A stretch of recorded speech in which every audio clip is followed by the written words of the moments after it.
La Nuorese ha ripreso gli allenamenti per preparare al meglio la difficile trasferta che la opporrà alla capolista Ostia Mare. Una sfida complicata dalla forza degli avversari, ma che i verdi-azzurri vogliono giocarsi fino in fondo.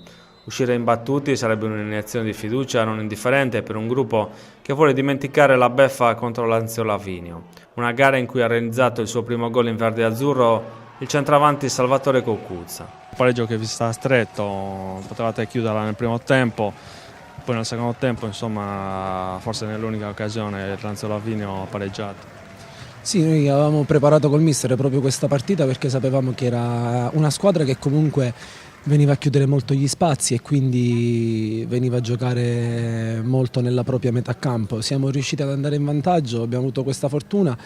Poi non siamo stati cattivi perché abbiamo avuto qualche altra palla gol e dovevamo chiudere la partita, perché ci può anche stare che loro anche nell'unica azione possano fare gol, perché il calcio è anche questo. Dovevamo essere, come ti dicevo, più bravi noi, dobbiamo prendere le cose negative che abbiamo fatto, riportarle martedì, e il mister ci farà lavorare per cercare di migliorarci giorno dopo giorno.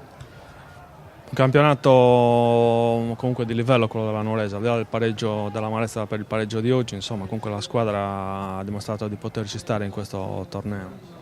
Ma noi penso che stiamo dimostrando sul campo le partite che abbiamo fatto fino ad oggi. Oggi, al di là del risultato, comunque siamo una squadra che sta facendo un buon cammino, abbiamo degli obiettivi ben precisi. Prima dobbiamo pensare alla salvezza, dobbiamo essere soltanto umili e rimanere sempre uniti per come questa squadra si lavora in un ambiente sereno, una società fantastica, e tutta l'equipe che ci sta attorno non ci fa mancare nulla. Quindi penso che continuando sotto questo punto di vista e proseguendo questa strada potremmo levarci belle soddisfazioni.